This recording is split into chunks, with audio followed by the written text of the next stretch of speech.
Dear student, Assalamu alaikum. Today we will discuss 11th chapter of class 8, force and pressure. Force के बारे में आज हम लोग बात करेंगे। फोर्स को हिंदी में बल कहते हैं और उर्दू में ताकत कहते हैं। ये एक इम्पॉर्टेंट चीज़ है और इसका हम लोग रोज़मर्रे के एतबार से इस्तेमाल करते हैं। आमतौर पे फोर्स हर जगह लगाया जाता है ना किसी शक्ल पे। यहाँ पे एक फ़ोटो बना है। इस फ़ोटो में, इस फिगर में दिखलाया जा रहा है कि बच्चे खेल रहे हैं और ये जो बच्चे खेल रहे हैं ये इसमें दो टीम है। मान लेते हैं ये ए टीम है और ये बी टीम है। ये दोनों एक रस्सी को खींच रहे हैं। ये रस्सी है जो रस्सी को खींच रहे हैं। ये अक्सर आप लोगों ने खेला होगा और हम लोग स्कूल के तरफ से भी जब टूर पे जाते हैं वहाँ भी बच्चे खेलते हैं। तो इसमें ये दोनों टीम ए जो है अपने तरफ ज़ोर लगा रही है, यानी ताकत लगा रही है, फोर्स लगा रही है, और बी टीम भी अपने साइड में, अपने डायरेक्शन में क्या लगा रहा है, वो जो चीज़ लगा रहा है, जो एफर्ट कर रहा है, दैट इज़ कॉल्ड फोर्स, यानी फोर्स लगा रहा है, ताकत लगा रहा है। हाँ, तो हम लोग फोर्स से फैमिलियर हैं, हम लोग फोर्स को जानते हैं, फोर्स के बारे में जानते हैं। अब हम लोग यहाँ पे फोर्स के बारे में और थोड़ी सी कुछ ज़्यादा जानकारी हासिल करेंगे कि फ़ोर्स किसे कहते हैं और फोर्स की कितने किस्म होते हैं, है ना, और उसके क्या क्या इस्तेमाल होते हैं, कैलकुलेशन के बारे में और डिफरेंट चीज़ के बारे में हम लोग पढ़ेंगे। एग्ज़ाम्पल के तौर पे हम थोड़ा फोर्स के बारे में और भी चर्चा कर सकते हैं। जैसे हम लोग क्रिकेट खेलते हैं, तो क्रिकेट में अब अगर हमें छक्का लगाना है, बाउंड्री पार करनी है बॉल को, तो क्या करते हैं, उस बॉल पे ज़्यादा ज़ोर से यानी ज़्यादा फोर्स अप्लाई करते हैं बैट के ज़रिए से, और वो बॉल जो है सीधा एकदम जो है ग्राउंड के पार हो जाता है और किसी के हाथ में नहीं आता है, कैच नहीं होता है और हमें 6 रन मिल जाता है। तो हम जानते हैं कि हमें 6 लगाना होगा, छक्का लगाना होगा, तो हमें उस बॉल पे ज़्यादा फोर्स लगाना होगा, ताकत लगानी होगी। हाँ, तो यही है, इसी को हम लोग फोर्स कहते हैं। अब हम लोग फोर्स के बारे में और ज़्यादा जानकारी हासिल करेंगे। इस वीडियो में हम लोग टॉपिक जो कवर करेंगे वो फोर्स और दूसरा है types of force. First topic है फोर्स एंड सेकंड है टाइप्स ऑफ फोर्स। यानी फोर्स, पहले फोर्स किसे कहते हैं इस पे हम और अभी हम लोग एक्सप्लेनेशन करेंगे, इस पे और बात करेंगे, और दूसरा है टाइप्स ऑफ फोर्स के बारे में। ओके, नाउ हम लोग फोर्स के बारे में अब हम लोग डिफिनेशन पढ़ेंगे कि force is defined as a push और ए पुल। ठीक है, देखो हम दरवाजे पे हम थोड़ा सा धक्का लगाते हैं तो दरवाज़ा खुल जाता है। ये जो धक्का लगाना, ठेलना, इसको पुश कहते हैं। और अगर हम दरवाजे को हल्का सा ज़ोर लगा के हाथ से पकड़ के खींचते हैं तो दरवाज़ा फिर वो क्या हो जाता है, बंद हो जाता है। तो इस गेट पे जो हमने खोलने में जो पुश किया, यही फोर्स अप्लाई किया।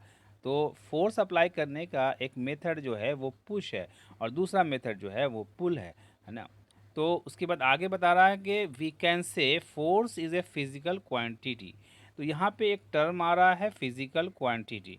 तो फिज़िकल क्वांटिटी किसे कहते हैं, फिज़िकल क्वांटिटी के बारे में आप, फिज़िकल क्वांटिटी के बारे में ये कहा जाता है कि वो क्वांटिटी जिसको मीज़र किया जा सकता हो, जिसको जिसको हम लोग मीज़र कर सकते हैं, जिसको हम लोग कैलकुलेट कर सकते हैं उसका क्वांटिटी को कि कितना इस पे लगा।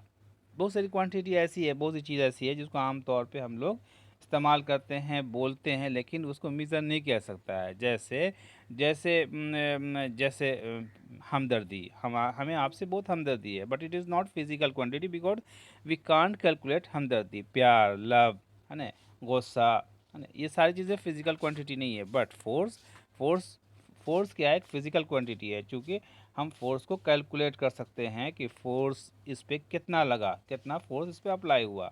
ओके, तो force is a physical quantity. तो हम लोग मोटा मोटी फिजिकल क्वांटिटी के बारे में कुछ जान गए होंगे। फिर आगे क्या कह रहे हैं, that can change the speed. वो क्या कर सकता है, वो स्पीड को चेंज कर सकता है। फिर डायरेक्शन को चेंज कर सकता है। फिर डायमेंशन ऑफ एन ऑब्जेक्ट के डायमेंशन को भी चेंज कर सकता है। हाँ, ये बिल्कुल सही बात है। फोर्स जो है वो किसी चीज़ के स्पीड को भी चेंज कर सकता है और डायरेक्शन को भी चेंज कर सकता है और डायमेंशन देता है। अभी हम लोग आगे इस पे थोड़ा डिस्कस और आगे करेंगे इसी पे कि कैसे ये जो है स्पीड को चेंज करता है। ओके। हाँ, देखिए ये सामने जो हमारे स्क्रीन पे दिख रहा है, the following change that force can bring. The following changes that force can bring, change in speed. If someone push your bicycle it starts moving faster. हाँ, प्यारे दोस्त, प्यारे स्टूडेंट्स, जब आप में से कोई एक साइकिल चलाता है और दूसरा पीछे से उसे धक्का दे देता है, तो क्या होता है, साइकिल और तेज़ हो जाती है, साइकिल और तेज़ हो जाती है। ये हम लोग अक्सर क्या करते हैं, इसका अनुभव किया है, इसका एक्सपीरियंस हमें है। एक दोस्त साइकिल चला रहा, दूसरे ने उसको पुश किया, पीछे से धक्का दे दिया और साइकिल तेज़ हो गई।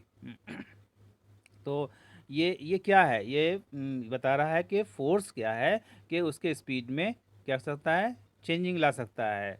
और कभी ऐसा भी हुआ कि साइकिल चलाते हुए हम आ रहे हैं और हमारे दोस्त सामने से आ गया और हमारी हैंडल पकड़ लिया और हमारी साइकिल क्या हो गई, रुक गई। तो ये फोर्स ने क्या किया, ये फोर्स अप्लाई किया हमारे दोस्त ने और इससे हमारी साइकिल की स्पीड क्या हो गई, धीमी हो गई। इसी तरीके से यहाँ पे एक पिक्चर दिखाया जा रहा है। इस पिक्चर में ये बच्चा जो है, ये बॉल को, जो बॉल तेज़ी से आ रहा था, उसको क्या किया, उसने पकड़ने की कोशिश की और उसको पकड़ लिया। तो जो बॉल की स्पीड थी, वो स्पीड धीरे से क्या हो जाती है, कम हो जाती है और ये बॉल रुक जाता है, ये बॉल क्या हो जाता है, रुक जाता है। तो ये इस बात को इंडिकेट कर रहा है कि फोर्स क्या है, स्पीड को फोर्स क्या करता है, स्लो करता है। देखिए इसमें एक चीज़ लिखी हुई है, वो ये है कि force comes in notice when at least two bodies in bodies in interact. हाँ, फोर्स किसी भी ऑब्जेक्ट पे अप्लाई होता है तो कम से कम दो बॉडी आपस में इंटरेक्ट होना चाहिए। हाँ, कम से कम दो होना चाहिए। अभी इंटरेक्ट की शक्ल बहुत सी हो सकती है। ये इंटरेक्ट में मतलब है कि आपस में एक दूसरे से टच हो, अब बगैर टच किए भी, लेकिन दो ऑब्जेक्ट का होना ज़रूरी है। टच करके भी, जैसे यहाँ पे हम लोग एग्जांपल में पढ़ रहे हैं कि बॉल को बच्चे ने जो हाथ से टच किया और उसके बाद उसको कभी कभी हाथ से भी टच करता है और कंधे से भी सहारा लगाता है और बॉल को जी। अब क्या हम देख रहे हैं, स्क्रीन पे लिखा है change in state of body. When you kick football it moves, man you catch a ball it. हाँ, देखिए यहाँ पे फिगर में दिख रहा है कि ये फुटबॉल है और ये रेस्ट पोजीशन में है। ये किस पोजीशन में, रेस्ट पोजीशन में है। और ये बच्चा जो है, अब ये पैर से ये क्या कर रहा है, इस फुटबॉल को किक करेगा और जैसे ही किक करेगा वैसे ही इस बॉल के स्टेट में चेंजिंग आ जाएगा। दैट मीन्स बॉल क्या हो जाएगा, बॉल इसमें जो है,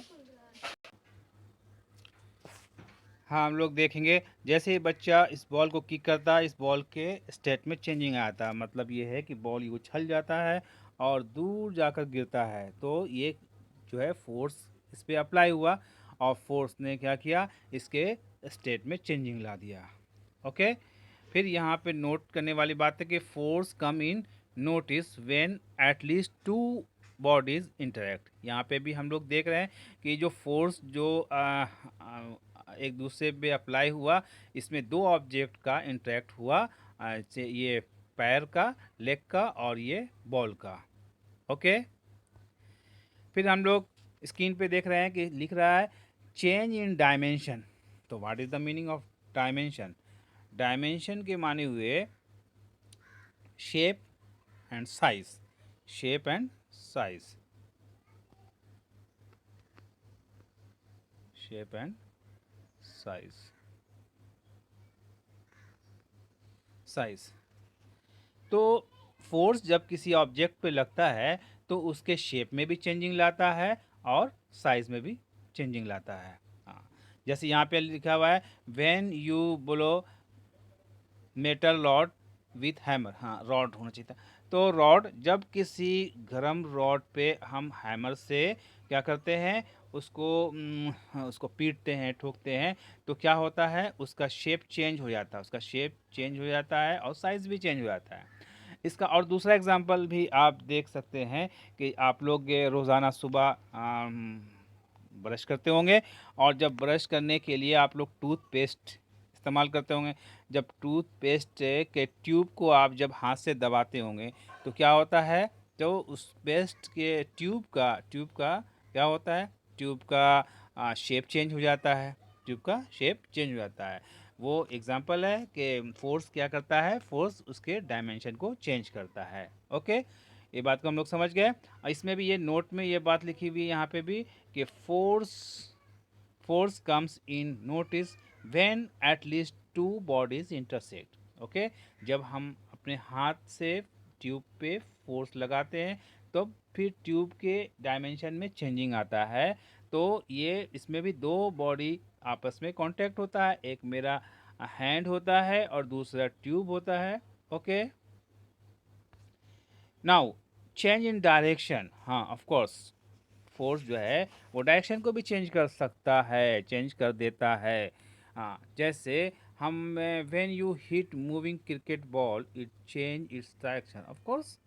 हाँ, ये तो खुली सी बात है कि जब बॉलर बॉल फेंकता है तो जो बॉल का जो डायरेक्शन होता है वो जो एक सामने सीधे डायरेक्शन में होता है और वो विकेट के डायरेक्शन में होता है।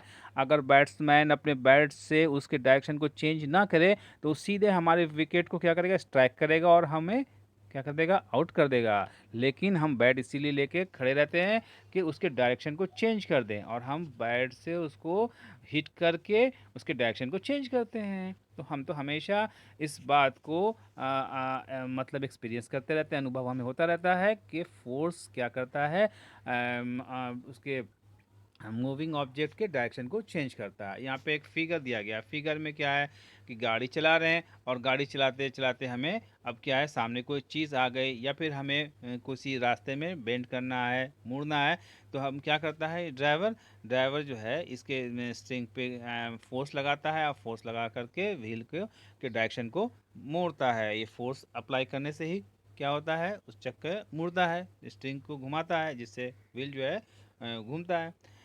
यहाँ पे भी ये नोट में ये बात लिखी हुई है कि force comes in notice when at least two bodies interact. हाँ, कि फोर्स कभी तभी जो है ये लगता है जब दो ऑब्जेक्ट नोटिस में होता है, जब दो ऑब्जेक्ट क्या होता है, एक दूसरे से इंटरेक्ट होते हैं। एटलीस्ट दो ऑब्जेक्ट का एक दूसरे से कांटेक्ट होना, इंटरेक्ट होना ज़रूरी है। Now we will discuss about types of force. There are two types of force. First contact force, second non contact force. Contact तो हम लोग समझ ही रहे हैं कि कांटेक्ट का होना यानी एक दूसरे के साथ मिलना। जब एक ऑब्जेक्ट दूसरे ऑब्जेक्ट को टच करता है, हाँ, तो और उस पे फोर्स अप्लाई करता है, तो this type of force is called contact force. और जब एक ऑब्जेक्ट दूसरे ऑब्जेक्ट को बगैर टच किए उस पे फोर्स अप्लाई करता है तो उस फोर्स को कहते हैं नॉन कांटेक्ट फोर्स। अब हम लोग कांटेक्ट फोर्स के बारे में अभी और जानकारी हासिल करेंगे।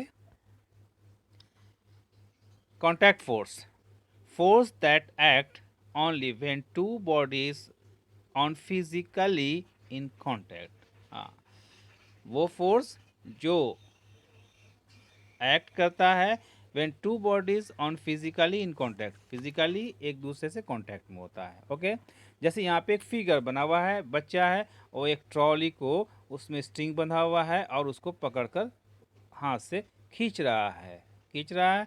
तो यहाँ पे स्ट्रिंग को हाथ में पकड़े हुआ है और उससे साथ चल रहा है, उस पीछे पीछे उसका ये ट्रॉली, ये खिलौना जो है साथ साथ चल रहा है। तो ये फोर्स जो है हाथ के ज़रिए से स्ट्रिंग पे अप्लाई किया जा रहा है और स्ट्रिंग के ज़रिए से उस ट्रॉली पे अप्लाई किया जा रहा है। तो ये जो फोर्स अप्लाई हुआ दैट इज़ कॉन्टैक्ट फोर्स, ये कॉन्टैक्ट ये फोर्स हो गया। Okay, example of contact force: muscular force, frictional force, mechanical force. These force are examples of contact force. ये हम लोग देख रहे हैं मस्कुलर फोर्स। अब मस्कुलर फोर्स किसे कहते हैं, मस्कुलर फोर्स के बारे में हम लोग देखेंगे। पहले मस्कुलर फोर्स, हाँ, फोर्स एक्सर्टेड बाय मसल्स, हाँ, वो फोर्स जो इंसान के मसल्स से अप्लाई होता है वो मस्कुलर फोर्स कहलाता है। जैसे आप लोग स्कूल आते हैं और स्कूल आते हैं तो आपका बैग इतना भारी होता है कि आप उसको अगर चाहें तो एक उंगली या दो उंगली से उठा करके स्कूल तक ले करके पैदल आना बहुत मुश्किल काम होता है।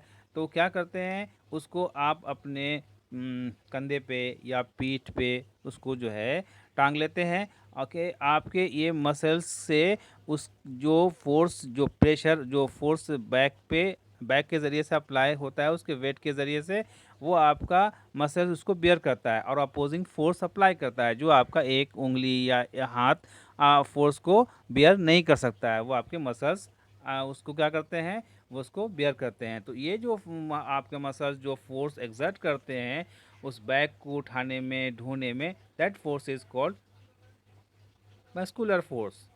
इसी तरह से पिकिंग बैग और एनीथिंग, जो चीज़ हम लोग उठाते हैं ले जाते हैं उसमें हाथ का और जिस्म के बॉडी का इस्तेमाल करते हैं। तो ये जो फोर्स जो हम अपने बॉडी के ज़रिए से, बॉडी के किसी भी पार्ट के ज़रिए से जो अप्लाई करते हैं, this type of force is called muscular force. Okay, अच्छा, जो फोर्स हम लोग मशीन से एक्सर्ट करते हैं, अप्लाई कराते हैं, वो फोर्स कहलाता है mechanical force. Force exerted by machine is called mechanical force. हाँ, मैकेनिकल फोर्स के एग्जांपल बहुत सारा है जो रोज़मर्रे के एतवार से हम लोग देते हैं। मशीन के ज़रिए से बहुत सारे फोर्स हम लोग अप्लाई करते हैं, मशीन के ज़रिए से बहुत सारा काम करते हैं। स्विंग मशीन हो गया और उसका वेल्डिंग मशीन हो गया। मोस्ट यहाँ पे एग्जाम्पल में दिया हुआ है टर्बाइंस इन हाइड्रल पावर स्टेशन। ये हाइडल पावर स्टेशन में क्या है कि ये हम लोग जानते हैं, इसके बारे में पढ़ा होगा कि पानी का डैम्प होता है और डैम्प में जो पानी वाटर को स्टोर किया जाता है और उसके फिर उससे जो वाटर को गिराया जाता है तो नीचे एक जो होता है वो टरबाइन होता है जिसपे पानी गिरता है और उससे वो रोटेट करता है और उस रोटेट करने से फिर जो है वो उसके बाद इलेक्ट्रिसिटी प्रोड्यूस होता है। तो इस तरह से मशीन से जो वर्क होता है ये मैकेनिकल फोर्स हो गया। और बहुत सारे एग्जांपल इसके हैं जिसको हम रोज़मर्रा के तौर से जानते हैं। और मशीन से बस ये है कि मशीन से जो फोर्स अप्लाई किया जाता है that is mechanical force. Now frictional force किसे कहते हैं? Opposing force that opposes the motion of one body over surface of another body. हाँ, फ्रिक्शनल फोर्स के बारे में आप एग्जांपल के तौर पे आप समझ सकते हैं कि जैसे आप चल रहे हैं और आप के जो फ्लोर है, ज़मीन है, अगर वो चिकनी है और उस पे हम कोई ऑयल गिरा देते हैं और ऑयल गिराने के बाद फिर उस पे हम चलते हैं तो हम देखते हैं कि हम चल नहीं पा रहे हैं, स्लिप कर जाते हैं और गिर जाते हैं। या कोई भी इस तरह की चीज़ जो होती है जो गिर जाती है और उस पे हम चलते हैं तो फिसल जाते हैं और गिर जाते हैं, चल नहीं पाते हैं। क्यों नहीं चल पाते हैं? वो इसलिए नहीं चल पाते हैं कि वो ऑयली जो सरफेस है वो हमारे फोर्स के अपोजिंग फोर्स अप्लाई नहीं कर पाता, अपोजिंग फोर्स अप्लाई नहीं कर पाता है ज़मीन के ज़रिए से, और जिसकी वजह कर हमारा चलना मुश्किल हो जाता है, इस वजह कर हम गिर गिर जाते हैं। तो जो ज़मीन के या फ्लोर के ज़रिए से जो अपोजिंग फोर्स अप्लाई होता है due to its surface that is called friction. हाँ, ये फ्रिक्शनल फोर्स होता है, उस फोर्स को कहते हैं फ्रिक्शनल फोर्स। और ये फ्रिक्शनल फोर्स से के बहुत सारे फ़ायदे हैं और फ्रिक्शनल फोर्स के बहुत से नुकसानात भी हैं। जैसे हम लोग अगर मान लीजिए कि कोई ऐसी चीज़ है, जैसे केला, केला के छिलका पे आदमी या कुछ तरह की चीज़ पे आदमी पैर रखता है तो क्या होता है, स्लिप करता है, क्योंकि वो उसमें जो है वो उस फ्रिक्शनल फोर्स को कम कर देता है, फ्रिक्शनल फोर्स को कम कर देता है। और कोई ऐसी चीज़ है जो इस पे चलने में हमें क्या होता है, पूरा फ्रिक्शनल फोर्स मिलता है, तो उससे हमको चलने में आसानी होती है। तो फ्रिक्शनल फोर्स सिर्फ चलने ही में नहीं काम आता है, अपियर होता है, बल्कि बहुत ऐसी चीज़ें जैसे हम कॉल पे लिखते हैं, तो लिखने में भी जो हमें जो पेपर पे जो इंक के ज़रिए से, पेपर के सरफेस के ज़रिए से जो अपोजिंग फोर्स अप्लाई होता है उसके मूव करने में, उससे हमारा ये कॉपी पे क्या होता है, प्रिंटिंग आती है। उसी तरह से पेन है, पेन को जो हम पकड़ते हैं तो पेन पे फोर्स अप्लाई करते हैं, पेन के सरफेस के ज़रिए से अपोजिंग फोर्स अप्लाई होता है, जिससे जाकर ये पेन हमारे हाथ में रुका रहता है। अगर इतना चिकना हो, इतना चिकना हो कि वो फ्रिक्शनल फोर्स अप्लाई नहीं कर सके, तो वो हमारे हाथ में नहीं रुके। ऐसे बहुत सारी चीज़ होती है। पेन में ही अगर ऑयल लगा दिया जाए तो फिर उसके बाद हम उसको कैच पकड़ते हैं तो वो हमें हाथ से स्लिप कर जाता है, छूट जाता है, पकड़ा नहीं पाता है। तो ये फ्रिक्शनल फोर्स के बारे में और हम लोग आगे भी पढ़ेंगे। Now we will discuss about non contact force. वो फोर्स जो बगैर कांटेक्ट के भी अप्लाई होता है उसको नॉन कॉन्टैक्ट फोर्स कहते हैं। तो सिर्फ कांटेक्ट से ही फोर्स अप्लाई नहीं किया सकता, बगैर कांटेक्ट के भी फोर्स अप्लाई किया सकता है। जैसे यहाँ पे हम लोग देख रहे हैं कि सेब सेब बहुत सा गिर गया है, और ये सेब के सीज़न में सब, जब सेब जो ज़मीन पे जो गिरा, ये सेब को किसी ने तोड़कर ज़मीन पे नहीं रखा है। अगर कोई तोड़ता तो वो अपने पॉकेट में रखता या बकेट में रखता। ये सेब को ज़मीन ने अपने अपनी ताकत से नीचे खींच लिया है। ज़मीन के ज़रिए से, अर्थ के ज़रिए से जो फोर्स अप्लाई किया जाता है किसी ऑब्जेक्ट को, उसको ग्रेविटेशनल फोर्स कहते हैं। इस तरह से बहुत सारी चीज़ें हैं जो बगैर टच किए और जो है किसी ऑब्जेक्ट पे फोर्स लगाते हैं। जैसे मैग्नेटिक फोर्स, हम देखते हैं कि मैग्नेट किसी नेल को बगैर कांटेक्ट के दूर से ही खींच लेता है, जितना हेवी पावर का मैग्नेट होगा उतनी दूर से खींच लेगा। तो ये फोर्स जो बगैर कांटेक्ट के किसी दूसरे ऑब्जेक्ट पे फोर्स अप्लाई करता है, that force is called non contact force, force that act when his bodies are not physically in contact is called non contact force. Example of non contact force, example of non contact force, here should be non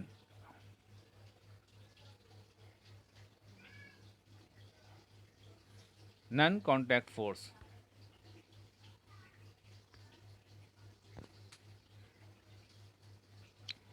non contact force किसे कहते हैं? Non contact force जो बगैर contact को, जैसे magnetic force हो गया, electrostatic force हो गया, ग्रेविटेशनल फोर्स हो गया। ओके, अब हम इन सारे फोर्स के बारे में इंडिविजुअल अलग अलग भी पढ़ेंगे। मैग्नेटिक फोर्स, जब किसी मैग्नेट के ज़रिए से किसी ऑब्जेक्ट पे फोर्स लगता है नेल पे, तो उसको कहते हैं मैग्नेटिक फोर्स। और इलेक्ट्रोस्टैटिक फोर्स के बारे में भी हम लोग स्पेशली पढ़ेंगे कि हर ऑब्जेक्ट में दो किस्म के चार्जेस होते हैं, और इन दोनों चार्ज के बीच में अगर उस लाइक चार्जेस होंगे तो उनके बीच में रिपल्शन फोर्स होता है, और अपोजिट चार्ज होंगे तो इनके बीच में अट्रैक्शन फोर्स होता है। तो इसको एग्जांपल के तौर पे आमतौर पे दे सकते हैं कि हम कंघी है, और कंघी को जो हम हेयर को, बाल को झाड़ते हैं, और उसके बाद देखते हैं कि कंघी जो है आपकी चार्ज हो जाती है, और फिर ये कागज़ के छोटे छोटे टुकड़े हैं, इनको जब हम कंघी के करीब लाते हैं, पास लाते हैं, तो वो कंघी उस छोटे छोटे टुकड़े को अपनी तरफ खींच लेती है। तो इससे ये जो फोर्स हुआ ये बगैर कांटेक्ट के होता है, और इस फोर्स को इलेक्ट्रोस्टैटिक फोर्स कहते हैं। ओके, इस पे भी हम लोग डिस्कस करेंगे। और ग्रेविटेशनल फोर्स के बारे में तो अभी हम लोगों ने डिस्कस किया ही। Okay, now magnetic force. हाँ, force exert by magnet on iron object is called magnetic force. ठीक है, use in electric extracting scrap iron from garbage. हाँ, मैग्नेटिक फोर्स कहते किसे हैं? किसी मैग्नेट के ज़रिए से किसी भी ऑब्जेक्ट पे, मेटल वगैरह पे जो फोर्स ऑब्जेक्ट पे फोर्स अप्लाई किया जाता है, उस फोर्स को मैग्नेटिक फोर्स कहते हैं। इसका बगैर कांटेक्ट किए ये क्या करता है, उस पर अप्लाई करता है। इस फोर्स का बहुत सारा एप्लीकेशन है। अभी हम लोग बहुत कुछ इससे फोर्स के ज़रिए से हम लोग इसका फ़ायदा उठाते हैं। यहाँ पे एक फिगर दिया हुआ है के जो है ये मशीन है और क्रेन टाइप की क्रेन है और उसमें जो है मैग्नेट लगा हुआ है और वो जहाँ पे कारखाने वगैरह होते हैं कंपनियां वगैरह उसमें बहुत सारे जो है उसके स्क्रैप वगैरह फेंके रहते हैं और उसमें जो है बहुत सा मेटल वगैरह होता है तो उसको एक ही बार क्या किया जाता है उसके अंदर डाला जाता है और उसको रोटेट घुमाया जाता है उसमें जितने भी मेटल हैं वो सब एक्सट्रैक्ट हो जाते हैं वो सबको एक तरफ ला करके क्या कर दिया जाता है छोड़ दिया जाता है गिरा दिया जाता है और इस तरह से सारे मेटल वगैरह वहाँ से चुने आ जाते हैं इस तरह से और भी बहुत सारी यूजेज हैं मैग्नेटिक फोर्स के okay now we will discuss electrostatic force of force of attraction or repulsion exerted between charge of particle is called electrostatic force electrostatic force के बारे में मैंने बताया ही अभी डिस्कस किया कि इलेक्ट्रोस्टैटिक फोर्स दो किस्म के चार्जेस के बीच में फोर्स लगते हैं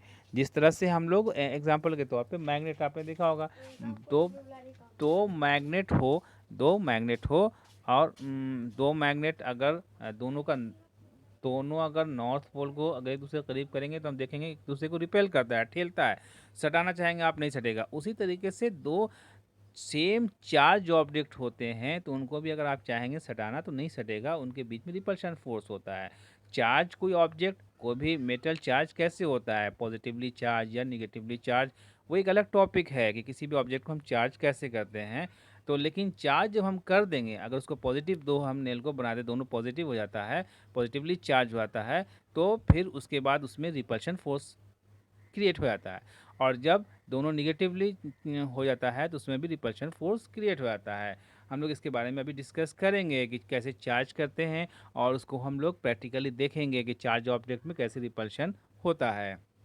और किन इंस्ट्रूमेंट के जरिए से किया जाता है ओके नाउ ग्रेविटेशनल फोर्स के बारे में भी हम लोग अभी डिस्कस किया ही force exerted by earth gravity on all object is called gravitational force इसके बारे में हम लोग पहले जानते हैं और सुना भी है कि न्यूटन ने सबसे पहले इस फोर्स के बारे में बताया था बरकेप तो हर एक ऑब्जेक्ट को अर्थ अपनी तरफ अट्रैक्ट करती है और इस फोर्स का नाम है gravitational force okay muscular force the force that caused by action of muscles inside the body it is also contact force contact force muscular force के बारे में हम लोग जो जानते हैं कि the force that cause by action of muscles inside the body is called muscular force it is also a contact force animal make use of this force to carry out physical task हाँ animal और human आदमी भी जानवर और आदमी के ज़रिए से इस मस्कुलर फोर्स का इस्तेमाल करके बहुत सारी चीज़ों को कराया जाता है बहुत से काम कराए जाते हैं इन मस्कुलर फोर्स के ही ज़रिए से हम लोग जो है जंगल से लकड़ी को कटवा कर उसके बाद लाना या भारी चीज़ों को एक जगह से दूसरी जगह पहुंचाना ये सब पहले मस्कुलर फोर्स से ही कराया जाता था अब तो इन सारे टास्क को दूसरे फोर्स के ज़रिए से दूसरे मशीन के ज़रिए से भी कराया जाता है ओके लेकिन मस्कुलर फोर्स का एप्लीकेशन पहले भी होता था और अभी भी होता है अभी हम लोगों ने बताया था पढ़ा था कि बैग का उठाना बैग को ले जाना इसमें जो फोर्स अप्लाई करते हैं वो मस्कुलर फोर्स एग्जांपल आप यहाँ पे देखा animals like bullock horses donkey etc ये सब जो है ये इसमें मस्कुलर फोर्स अप्लाई होता है यानी बैलगाड़ी में ये आपको सामने ये फिगर है इसमें आपको दिख रहा है यहाँ पे कि बैलगाड़ी है और बैलगाड़ी में आदमी बैठे हैं और बैल इसको खींच के ले जा रहा पहले इन्हीं सवारियों की वजह से शहर में और गांव में लोग आते और जाते थे ठीक है इसमें जो फोर्स अप्लाई किया जा रहा है वो आपका क्या है मस्कुलर फोर्स अप्लाई किया जा रहा है ओके दूसरा एग्जांपल है कि कुली हम लोग इसको तो अभी भी देखते हैं बैलगाड़ी का एग्जांपल तो खैर अब बाज़ लोग नहीं देखा होगा या बाज़ लोग को कभी देखा होगा और कभी कभी देखने को मिलता होगा लेकिन ये एग्जांपल तो अभी भी मिलता है कि जब हम ट्रेन से उतरते हैं तो हमें कुली दिखता है हमारे सामान को उठा के ले जाता है तो ये जो फोर्स अप्लाई करता है ये कौन सा है ये मस्कुलर फोर्स इसमें अप्लाई होता है उसके बाद athlete user muscular force for running हाँ और जो दौड़ने में जो हम लोग जो फोर्स अप्लाई करते हैं उसमें भी हम कौन से फोर्स अप्लाई करते हैं, उसमें भी मस्कुलर फोर्स ही अप्लाई करते हैं। ओके, नाउ अब हम लोग क्वेश्चन पे आते हैं। देखिए पहला क्वेश्चन जो आपका एक्सरसाइज का है, give 2 examples of each of a situation in which you push और pull to change the state of motion of object. हाँ, क्या कह रहा है कि 2 एग्जाम्पल दीजिए जिसमें आपको ये बताया कि पुश या पुल जो है चेंज करता है स्टेट ऑफ मोशन, मोशन के स्टेट को। पहला में यहाँ पे आंसर लिखा गया है we push a bicycle to move it. दूसरा में है we pull the table to change its position. हाँ, तो okay,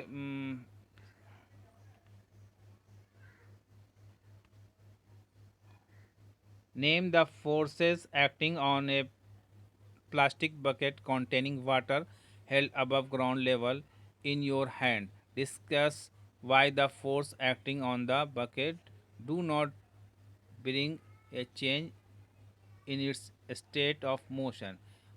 Muscular and gravitational force act on plastic bucket. The force acting on the bucket do not bring a change in state of motion because they are acting on opposite direction with equal magnitude. Therefore, uh, the net force on bucket remains zero. Okay, thank